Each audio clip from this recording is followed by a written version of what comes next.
C'est parti. Hop. Alors pour ceux qui nous rejoignent, alors je suis la voix off de cette introduction. Je suis Jennifer de l'école du recrutement. Vous êtes bien ici au premier webinaire co-organisé, co-animé par LEDR et Yago, dont le sujet du jour, c'est comment recruter mieux, même avec moins. On sait que pour beaucoup, vous êtes sans doute, vous commencez à bosser sur vos budgets recrutement et que clairement, Mathieu et Aurélien vont y revenir juste derrière. Il y a un vrai enjeu en cette période de crise survenue ou à venir d'optimiser, de mesurer la performance et d'optimiser, de faire mieux avec moins. Donc, ils vont vous en parler juste derrière.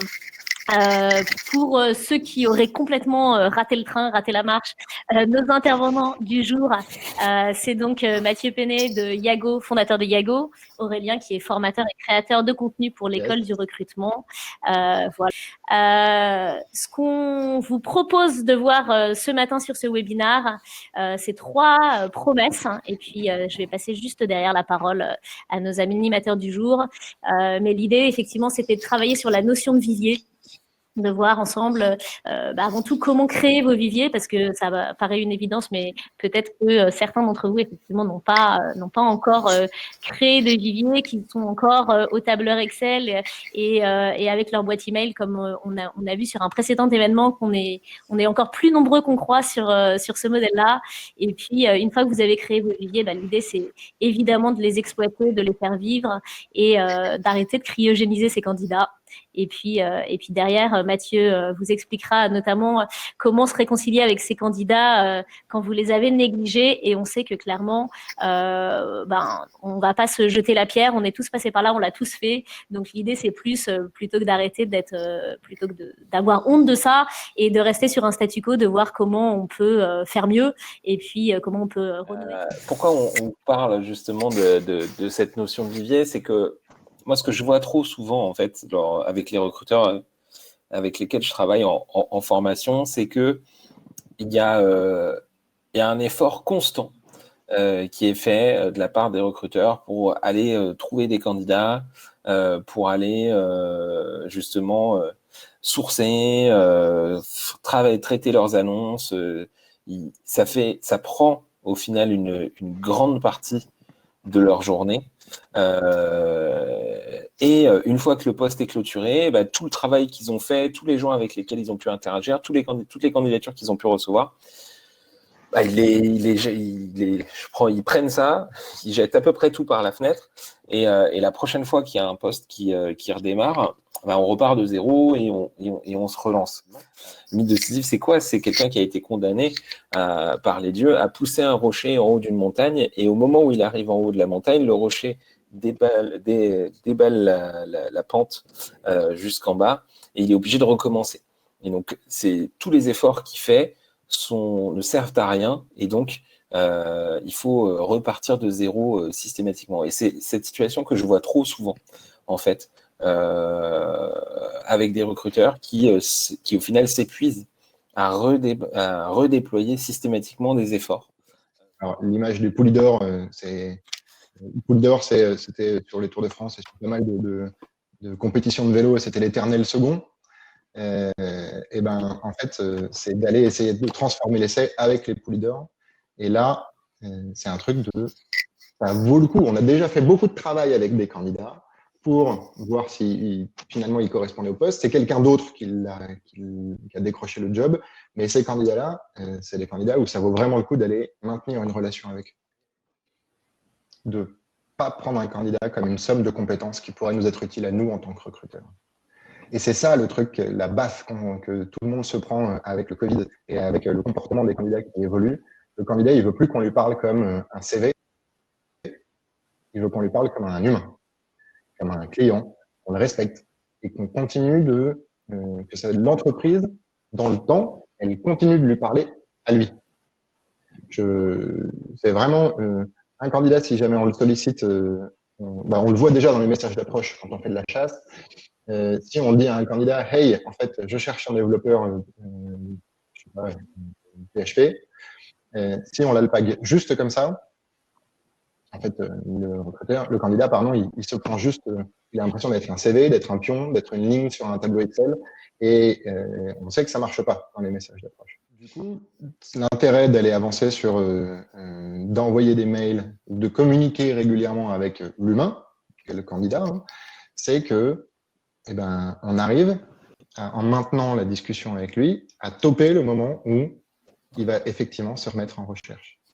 Et c'est là où le but du jeu, c'est vraiment maintenir la conversation avec lui, maintenir les échanges, une certaine proximité avec le candidat pour que, en fait, dès qu'il sort le périscope, dès que ça y est, il décide qu'il en a vraiment marre de son manager ou que la techno sur laquelle il bosse, ça l'intéresse plus ou que il veut partir de la ville dans laquelle il habite et qu'il aimerait bien bouger, eh ben, c'est comme ça qu'on arrive à choper le bon timing.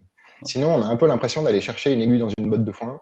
Et du coup, il faut, c'est en maintenant la relation avec le candidat qu'il pensera à nous et qu'il sera de nouveau intéressé pour le jour où. Parce que ce qu'on cherche toujours, c'est ce troisième bout. Le plus compliqué, c'est ça, hein, c'est de revalider la dispo du candidat. Et c'est ça ce qu'il faut aller chercher avec ces campagnes de fidélisation. Et il y a un truc qui est génial dans notre métier, et c'est d'ailleurs en grande majorité pour ça que les recruteurs font des ressources humaines, c'est qu'on parle à des humains. Et qu'un humain, on peut lui dire « Désolé, j'ai pas été super sur ta première candidature. Désolé, quand tu as postulé il y a 6 mois, j'ai merdé. J'ai pas eu le temps de te répondre correctement et j'ai pas bien géré mon process. Et du coup, je vais essayer de m'engager à aller faire mieux à partir de maintenant. » J'ai fait un exemple en disant c'est un profil qui s'appelle Antoine qui a postulé à une offre de responsable marketing chez toi, Aurélien. Ah, comme c'est gentil.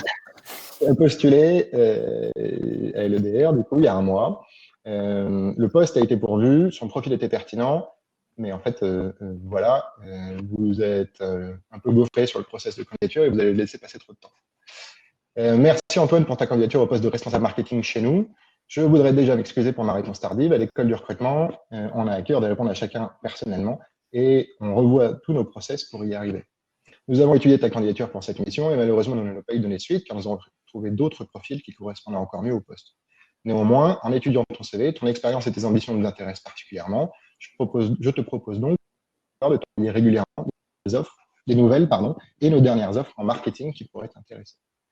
Enfin, Antoine, comme la bienveillance et l'entraide font partie de nos valeurs fondamentales, permets-moi de te donner des conseils sur ton CV. Je te suggère de présenter tes expériences avec la plus récente en haut pour en faciliter la lecture par les recruteurs. J'espère que ce conseil t'aidera pour tes futures candidatures chez nous ou ailleurs. À bientôt, Nina.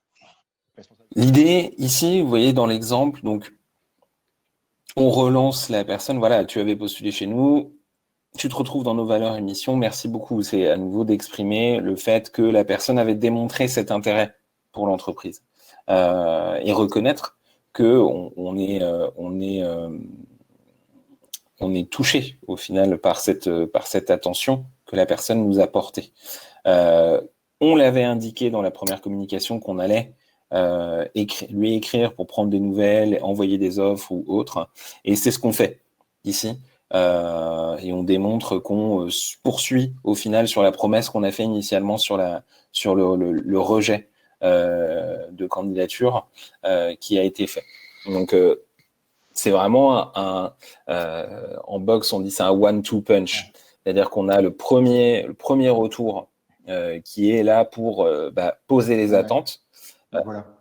qui est là pour poser les attentes de la personne, voilà, exprimer le refus et en même temps lui exprimer qu'on veut maintenir le lien, qu'on va travailler sur la durée, et ensuite de suivre cette première action avec des relances. Là, on a quelque chose de très simple. On avait dit à la personne qu'on la tiendrait au courant d'ouverture de poste en marketing, et on a ici un point sur les offres en marketing.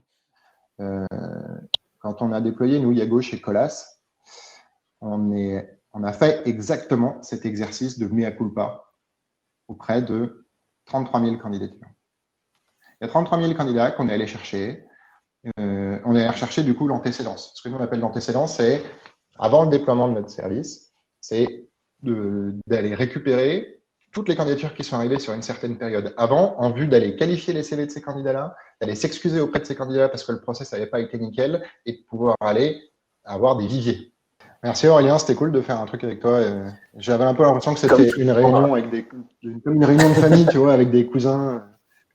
C'est ça. Toujours un grand plaisir de parler avec toi, Mathieu, de ces sujets qui nous font réfléchir et qui nous tiennent bien à cœur. Yes. Allez. Et bon appétit à toutes et à tous. Au revoir. Au revoir. Bye bye.